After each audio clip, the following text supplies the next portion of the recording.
Hey guys, welcome back to another video. Today I'm going to be testing out the updated Alpine A110 range. So I'm actually down just near the Alpine F1 headquarters in Enstone, and I'm starting off today's lineup in their base model, their A110 or A110 Classic if you like. This is essentially the car they initially launched, what, a good 3 or 4 years ago, and there's been a real hit for them. Okay, they haven't sold massive numbers, but the reviews around this car have been very positive, including my very own ones. I actually drove one of these a few years ago, and I drove their A110 S, which is their range topper, probably about 2 years ago. Both really interesting little cars. So this base A110 retails at just under 50 grand. I think it's 49,900, which is a lot of money, but when you consider a M240i X-Drive with a few options, it's 50 grand. When you consider you can spec up a Golf R for 50 grand, and when you consider that people are paying 80 odd grand for something like an RS3, it actually fits, to me, just about right in the marketplace. This retains their 1.8 litre 4-cylinder turbocharged engine, which is a really peppy little motor. It's a fantastic bit of kit. Produces 252 horsepower in this car and 320 newton meters of torque, which doesn't sound like a great deal, but you've got to consider that this weighs in at pretty much exactly 1,100 kilos, and that's what makes these Alpines so special. They're drivers' cars, they're lightweight drivers' cars, and they feel alive. And although this only has 250 odd horsepower, it still does the 0 to 62 sprint, and they claim 4.5 seconds. So that gives you an idea of what that weight loss does to your performance and your acceleration times. All of that power and torque is fed through a 7-speed dual clutch gearbox, which again is pretty good. Today I'm going to get to try out the entire A110 range. There's 3 models now. This base A110, there's then the A110 GT, and then the flagship or most hardcore A110 S. They all come with relatively good standard equipment, and obviously there's options on top of that, and I suggest you go to Configurate to check that out, because I don't have time today to go through everything. But this base model comes with 17-inch wheels, comes with an updated infotainment system. There's another one there. It comes with Apple CarPlay, Android Auto is standard now. It still retains all of the Alpine telemetrics, so you can look at lap times and all that sort of jazz. There's loads of stuff going on in here. Let's just enjoy this bit here. So you have to be quite heavy with the brakes, kind of similar to a Porsche Cayman with steel brakes. That's sort of like, you have to really push them to get them going, almost like they've got no servo assist to them. Maybe they haven't, maybe that's what keeps the weight down. But when you do push on them hard, it does slow down really well. It's just such a lovely car along a road like this that happens to be my regular road. It's very close to Enstone, and it just floats over the road. It doesn't feel like I'm doing 60, but I am. It's just effortless along here, and that once again goes back to talking about its lack of weight. You know, you don't have to have all that power if you have lack of weight. You put your foot down, this thing just accelerates so easily, and it really does float over everything. I believe it has 205 section tyres, so the grip levels aren't massively high, but once again, you don't want them to be. You want this car to move around at normal road speeds. Yes, if you take it out on track, you probably want a bit more physical grip, but that's what the A110S is there for. Negatives about this car, and something that I've talked about in my other 2 Alpine videos, you probably picked it up already on camera. I'm hunching quite a bit because, well, it is small, it is light, but unfortunately what comes with that is a small cabin and a slightly odd driving position. I feel like I'm sitting really high. If I sit back normally, I'm basically looking at the sun visor. So yeah, I wish you could sit maybe 3 or 4 inches lower, and I'm sure someone's come up with some brackets for these to drop them, because there is room under the seat to drop it a little bit. So I'm sure that sort of thing's available in this day and age, because there's quite a few taller Alpine owners out there. Luggage space, etc. isn't brilliant, but again, this isn't, you know, it's not, you're not going to expect that in a car the size of a postage stamp. It's just so much fun. Nothing replicates lightweight in a car like this, and I do talk about that quite a lot on my channel. Cars are getting heavier and heavier and heavier, and it's refreshing to see a car, especially at this price point, that weighs in at 1100 kilos. I really think if you want a very pure driving experience, you're not going to get much better than this at 50 grand. Yes, it would be great if you could buy it in a manual, but you can't, so you've got to get over that. And this gearbox, well, it's not too bad at all. Okay, we're now in their flagship A110 S. Flagship in terms of price anyways. This retails at 59,900-ish pounds before options. This particular car, with its fire orange paint, its aero package, Cup 2 tyres and special wheels, and basically every single option ticked, well, this retails at £71,700. Yes, that's nearly 72 grand for an Alpine A110. It's a lot of money. Is it worth it? It retains that 1.8 litre 4-cylinder turbocharged engine, but in this A110S produces 300 horsepower and a little bit more torque, 340 newton meters, so it's up 20 newton meters, but that torque comes a bit higher in the rev range. So at slower speeds and at lower revs, it actually doesn't feel any quicker than the base car. This also weighs a fraction more, but we're not talking much, a few kilos here and there. That optional aero kit that costs almost 5 grand on its own is actually doing something. It's not just for aesthetics. So the splitter, the rear wing, there's a bit of underfloor stuff going on.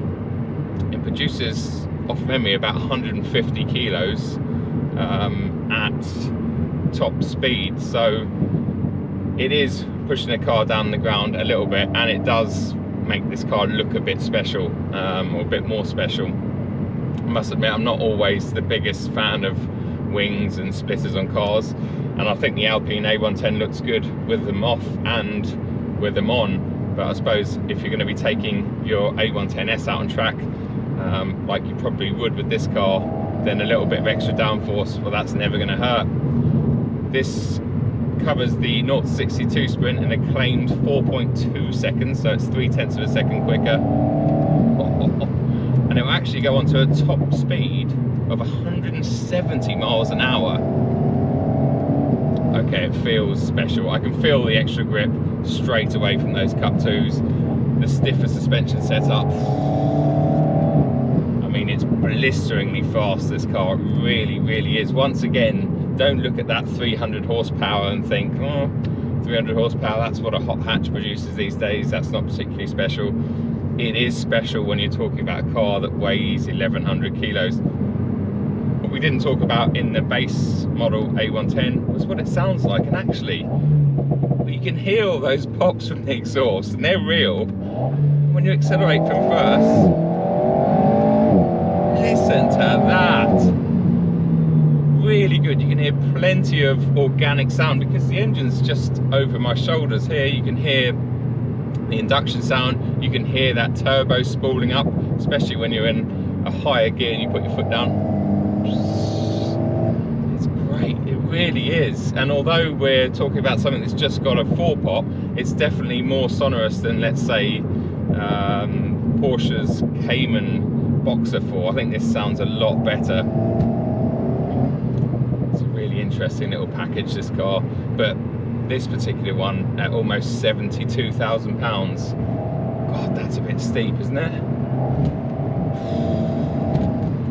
Let's throw it into one of my favourite set of bends. You can just pile it in, it's so nimble.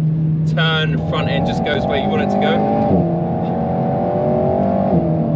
So fast, this little car, so quick. It feels so good.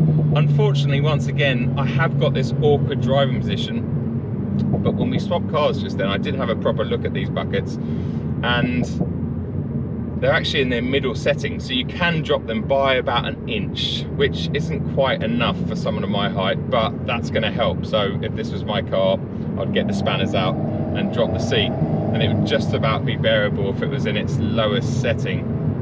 But it is a pity that they don't sit a bit lower than that. And although the ride quality in this A110S is definitely a lot harsher than the base model, it's not uncomfortable compared to some other sports cars that are on sale today. It's definitely bearable on a UK road, but the base model definitely feels somewhat better and compliant, like it's designed for UK roads a lot more so than this A110S. Right, as we slow down into this village, let's go and find out what the A110 GT is all about.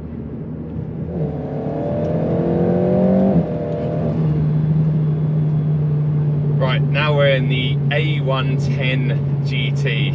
It's warmed up a lot out there, and the sun is just too bright for my eyes, so excuse my sunglasses. Is this going to be the sweet spot? It retails at roughly the same as the A110S. It's about £500 cheaper at 59,350 odd before options.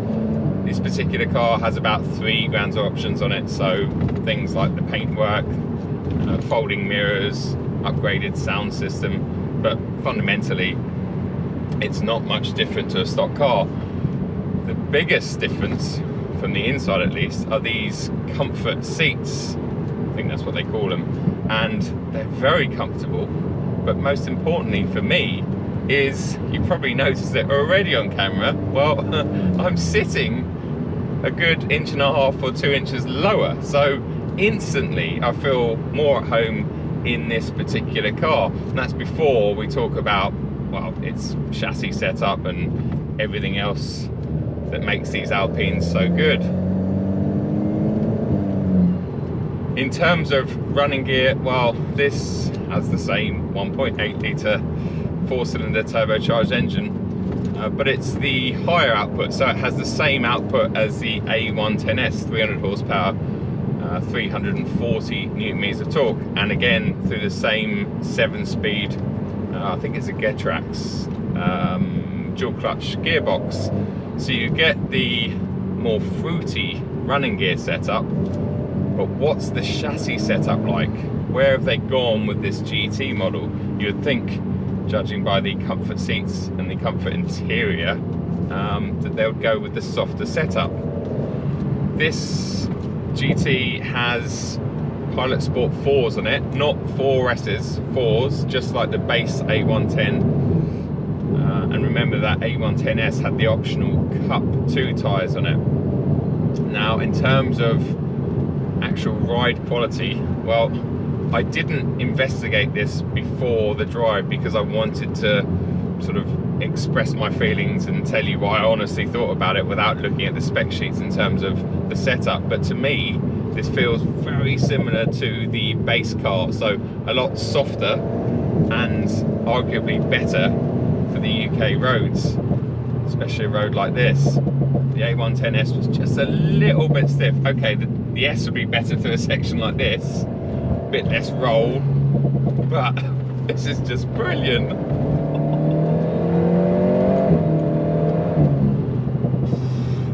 Yeah, it's definitely got the full beans in terms of that power and torque. It does feel a bit quicker once you get it up in the rev range, but as we talked about in the A110S, you don't actually notice that extra power and fraction bit of torque because really in sort of mid-range revs it has very similar power and torque figures to the base car.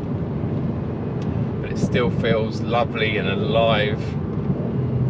I'm just loving this car, and I've got to be careful not to be swayed by the fact that I'm actually sitting in a decent driving position. I'm sitting low enough I can look through the windscreen nice and clearly. It's the first time I felt really comfortable in an Alpine, but that's just because I'm a lanky 6'4", remember. The majority of people will fit quite comfortably in the bucket seat versions. Oh, it's a fun little car, this. Really, really is.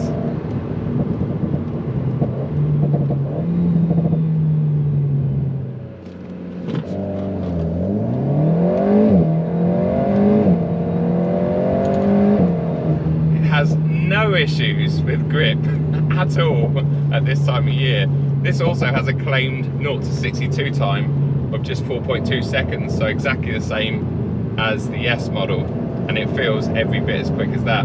But it's through sections like this where the Alpine really comes alive. That lack of weight, the initial turn in, it's really, really good. I did notice on the way down to this road when I started pushing this car that the front axle doesn't have the grip levels that the S has, and that's a combination of things. Well, at least the first one is in my head. It has a slightly softer setup, and therefore it rolls a bit more in the corner, probably off the tyre tread a little bit, but also because that S has Cup 2s, and the difference between standard regular Pilot Sport 4s and Cup 2s is quite substantial. If this was on 4Ss, then that difference would be a lot smaller. I guess I need to come up with some kind of conclusion. I've been very fortunate today to try out the entire Alpine A110 range back to back, albeit only half an hour or so with each car, so it hasn't given me enough time to get under their skin properly, but I do have a good idea of where they all sit. Now, ignoring the crazy options that were, let's say, on that A110 S, bringing it up to 72 grand, let's talk about their base prices. So the A110 is 50, and basically the other two, this one and the A110S, are 60. Are they worth the extra 10 grand? I have to say, as a road car, ignoring the slightly awkward driving position, which I'm sure can be fixed with those bucket seats by lowering them onto their lowest setting, or maybe someone does some brackets for them, I really think that the base A110 is the sweet spot for road use.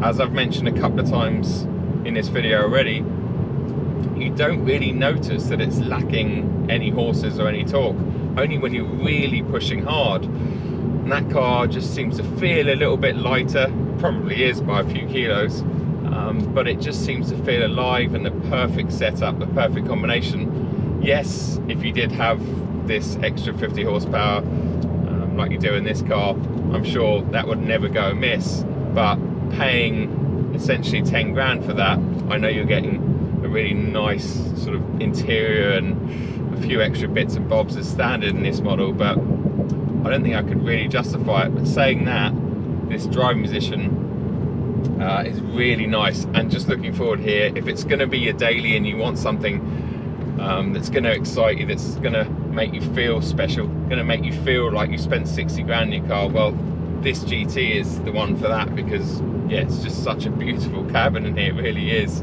And although some of the switches and stuff are a bit suspect, and some of the plastics in here are, you don't really notice that because it's such a fun car to drive and there's always something going on. Where does that leave the A110S, the hardcore version? Well, that car is really good if you're going to take it out on track, you know. I think this model and the base model would really suffer out on track with these standard tyres. In fact, I was lucky to take Tony Lewis's base A110 out on track a couple of years ago, and it was good, but as soon as you started pushing, it just felt a bit soft. It was rolling a lot, the tyres just weren't up to it. So yeah, these models aren't track cars. You need to get the A110S for the track, but like any sort of track focused or hardcore version, it then suffers a little bit on the road. So yeah, if it was my money, well, I'd go for the base for 50 grand.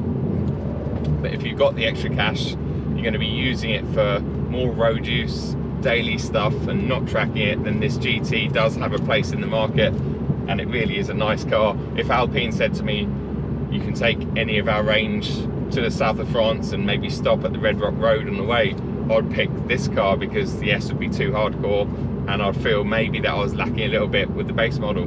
Hopefully you enjoyed this A110 range test video. I've been up against it with time today, so there's been no flybys or anything, but hopefully you found some of this information useful. Please feel free to leave any comments below, and give us a like if you enjoyed this video, and please subscribe if you haven't already. It costs nothing, and hit that bell icon as well. Until the next time, take it easy, and I'll see you then. Cheers.